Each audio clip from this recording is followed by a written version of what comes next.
Do nono ano, vamos para mais uma aula sobre o tema Aspectos Gerais do Continente Europeu. Eu sou o professor Dairan Santos França, mas antes não esqueça daquele like, daquele joinha, compartilhar o canal Juazeiro Cidade Educadora, aula em rede.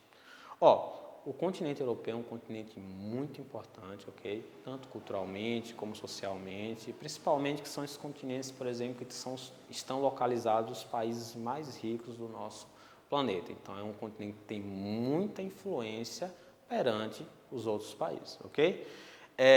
Só que é o seguinte, o continente europeu, ele é o segundo menor continente, tá bom? Do nosso país, apesar de ter um tamanho reduzido, considerando outros continentes, ele tem uma grande representação, principalmente econômica, de forma atual, ok? E esse continente ele representa apenas 7% das terras imersas do nosso planeta, tá bom? O clima dele é um clima considerado, no geral, um clima temperado. O que significa? Um clima mais ameno, tá bom? E os continentes são considerados continentes planos. Então, essas são as características gerais do continente europeu. Com relação à sua localização, ele está cortado por vários fusos horários, ok? Por ele ter uma extensão um pouco considerável, então vários países desse continente têm diferentes fusos horários, tá bom? Então, vamos dizer que em um mesmo instante existem países europeus que estão em horários diferenciados. Está localizado em duas zonas climáticas, que são as temperadas, como eu falei. O continente europeu ele tem um clima temperado, mas também ele está localizado, por exemplo, numa parte polar, então é um clima também polar, temperado e polar. Com relação aos fatores que influenciam o clima europeu, podemos citar o quê? A sua latitude, que é um fator que vai influenciar o seu clima. Podemos falar a continentabilidade, quer dizer, a influência do continente no clima.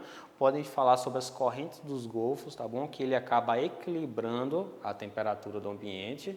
E pode falar também pelos ventos, que levam a umidade do Oceano Atlântico para o continente, que deixa o ambiente muito mais ameno. Por isso que o clima, no geral, ele é considerado um clima temperado. Também considerando o clima europeu, ele é um clima montanhoso, tá bom? Então é um clima também que pode fazer muito frio, ele é um clima temperado, principalmente por causa dos oceanos, como eu falei, principalmente pelo Mediterrâneo e também pelas ações da parte subpolar desse continente. Aqui tem uma imagem, ok? É uma imagem lá do continente europeu, para vocês terem basicamente a noção de como é um clima do continente europeu. Com relação à vegetação do continente europeu, normalmente é uma vegetação muito homogênea. O que significa? Basicamente você vai encontrar florestas com poucas espécies, ok? Ou vocês vão encontrar muita vegetação rasteira. Por que isso, professor? Basicamente por causa do clima. É um clima que, como foi falado, um clima temperado e é um clima frio, então não é qualquer espécie que consegue sobreviver nesses locais. E também, por exemplo, existem regiões que o dia ele é muito mais curto. O que significa? São noites mais longas, dias mais curtos, então tem menor incidência de raios solares, então não é qualquer vegetação que consegue sobreviver a esse tipo de ambiente. E como informação para vocês, lá nesse continente europeu podemos ter, por exemplo, vegetação como taiga, florestas temperadas, estepes, tundras e florestas boreais. Agora vamos lá para o nosso desafio. Caracterize o continente europeu. Vamos colocar algumas informações do continente europeu. Por exemplo, seu clima, sua vegetação, onde é que está localizado. Pode ser algumas características que vocês podem colocar. Segundo, quais são as vegetações do continente europeu? Vocês vão colocar essas vegetações do continente europeu e vocês vão definir cada uma dessas vegetações com informações muito simples. Então vamos lá? Boa sorte na atividade, pessoal!